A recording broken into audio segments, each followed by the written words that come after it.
Hello and welcome back to my channel. Thank you so much for being here. Today we're gonna do a small little really positive video. I don't know, I kind of feel like it. Life has so many like problematic stuff in it. And I don't know, I feel like ever since COVID hit, but that might be a little bit dramatic. But yeah, I feel like we have so many negative things going on that I kind of wanted to go back to a little bit of the basics and kind of just talk about my favorite books that I own, because I think a big part of owning so many books and being a reader is that you have like these different little favorite books that like really mean so much to you and that are your favorites in your collection. I would assume that that is for most people. And I don't think I've ever talked about like my absolute favorite books, not from a rating standpoint, but from like a I cherish them the most standpoint. So that is what I want to do today, just to have like a really positive talk about books, because I think it's kind of something we all need. And we're gonna start with the first book, which is this one, and that is Hyperion by Dan Simmons. This is kind of the book that got me a lot more into sci-fi, because I did struggle quite a bit with sci-fi before starting the series, and then I really loved the series. And to be honest, I cannot get over the paperback design. I absolutely love the wraparound sci-fi scene, with like a scene of the book. I think it's just, I don't know. I feel like a lot of older books have that. Not like, I feel like more modern books tend to not have that. They tend to have more abstract covers, which I'm personally really sad about. I do enjoy me a good painting of a scene of the book, and these ones look just so wonderful. I have the whole series in this design and I love it so much. But yeah, this one really got me into sci-fi and made me a lot more open for that. I think I just read a lot of like the wrong sci-fi before that, and this one like really marks the beginning of my love for sci-fi, like really fundamentally. And so yeah, the whole series, but like especially the first one, like have such a high place on my bookshelves because I love them so much, because of what they mean to me. And I do plan on doing a reread of these kind of like later on this year, but I am really in the mood to do a reread. So I think if I manage to get to my reading goals a little bit early in the year, I will do a reread. But yeah, I loved it. Then we have a book that is a more recent buy, and that is The Eyes Are the Best Part by Monica Kim.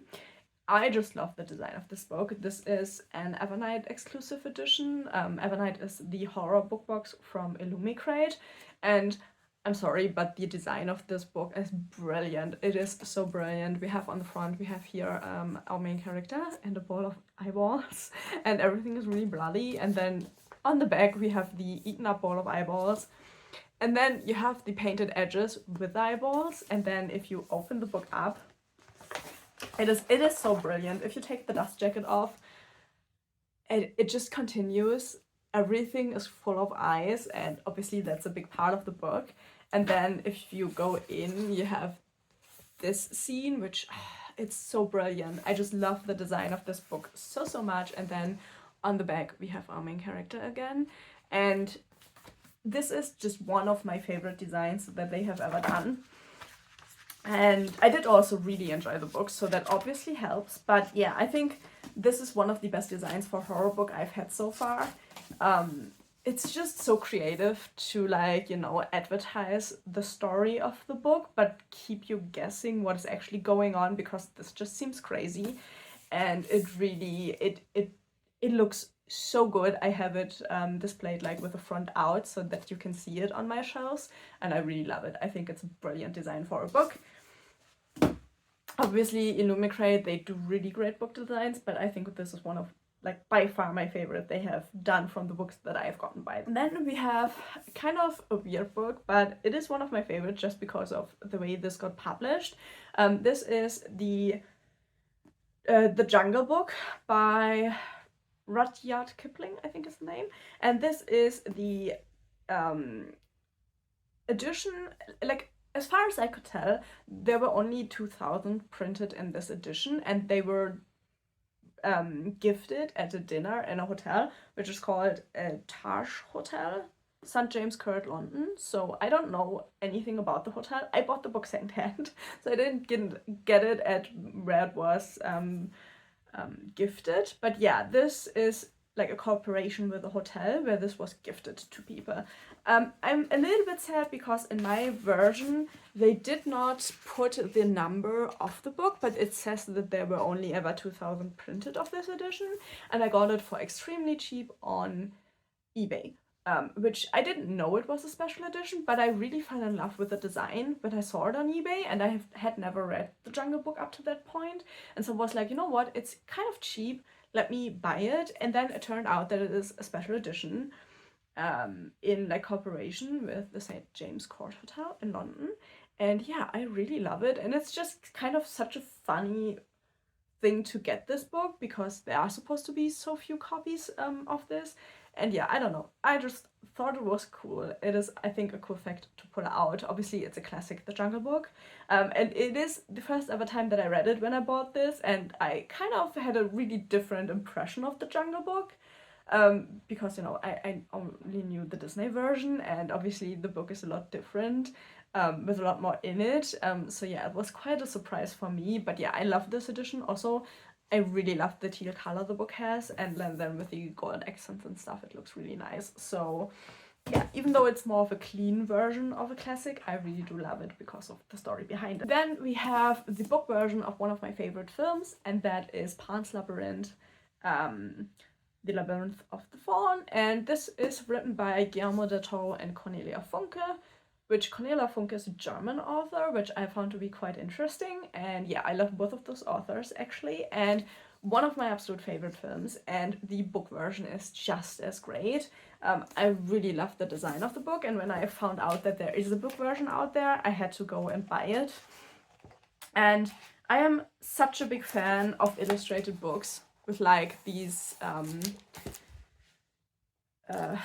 pencil illustrations, like without color and stuff, and then pretty much all pages are framed by trees and stuff, so it's really nice looking. And for like the main scenes that you also know from the movie, you have like these really nice full page illustrations.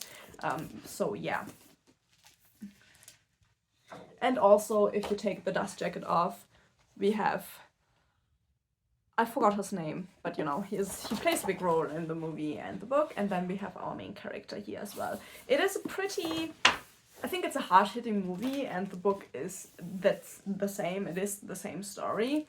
But yeah, one of my favorite movies, one of my favorite books. I just love the story so much. It's such a devastatingly tragic story, but also kind of a really nice fantasy story. So yeah, had to get it, and it is, you know, I take it out every now and again just to look at it. And then if we talk about my favorite, most cherished books, obviously The Lord of the Rings isn't to be missed in that list. I had only a paperback version of The Lord of the Rings, and then my partner gifted me this not in 2024, the year before that, and this is the most complete version out there with the illustrations by Tolkien himself, which is one of my favorite aspects of the book. And yeah, I mean, Lord of the Rings just means so much to me. It's just one of my absolute favorite stories. Just it is the fantasy for me personally. Like, if I talk about like a good fantasy, this is the fantasy for me. Yeah, I don't know, I can't critique the books in anything, you know. And yeah, this has the inscription of the ring on the back of the pages, and then it is just black with the eye in the middle, and it's a pretty classic design if it comes to that. And then it also comes with the maps separate, so you can look at them when you read the book. And yeah, there are so many little drawings in here. And then we also have like bigger illustrations. Let me look for one. This one, for example, Like, you can see that they are not done by like a professional artist. You can see that they are done by Tolkien, and I love them so much. It's great. So yeah, if you want a good version of The Lord of the Rings, it is hard to read in this version, to be honest, because it's such a heavy book. But yeah, I love the version nonetheless. And then the last book I think is my most cherished one, and it's also the one that is the most broken, and that is Alice in Wonderland by Lewis Carroll. And this is the version that my mother read as a child, and she gifted it to me when I moved out on my own. And yeah, I'm a big, big lover of Alice in Wonderland. It is one of my favorite stories. And I loved all of the movies that, you know, are out there. And so yeah, this is a German copy of it, and as you can see, it came taped like this. I did nothing to the book, but my mom obviously read it quite a bit, and she had to tape it because it started falling apart. And you know, it's just one of those really cherished books. I have a lot of books from my grandfather, but I haven't sorted through them yet, so there might be a favorite in there as well. But I need to clean and sort through them because sadly he was a heavy smoker, and that's obviously not good for books. But yeah, when it comes to like books gifted by family, this is just by far my favorite. It is like a really, really old copy. It is. I try not to open it too much, but you know, it has these little illustrations, and it's just, you know, it's such a cute book. Like, the illustrations are like this. They're kind of cute. I like them. And yeah, to just know that my mom loved the book just as much as I did, and she gifted it to me, is just such a nice thing that keeps us together. So yeah, I don't know. No matter how many really nice looking books I get over my years, I think this will always stay my most cherished because of from whom it is. And yeah, I just love it so much. You know, my mom wasn't like somebody who read a lot, at least not in her adult life. So it is so cool that she kept this all her life and then gifted it to me. And yeah, I will always cherish the book for that. So those are all of my favorite books in my book collection up to this point. If you have any really cool books in your collection and you want to share them with us, please do so in the comments below. I always like to hear what favorites people have and why. Like, why is the book your favorite book in your collection? I think a lot of people have like books with like just like stories behind them. And yeah, if you want to share a story about one of your favorite books, please do so in the comments below. And yeah, I hope you enjoyed this look into my library, and hopefully I will see you in the next video. Bye bye!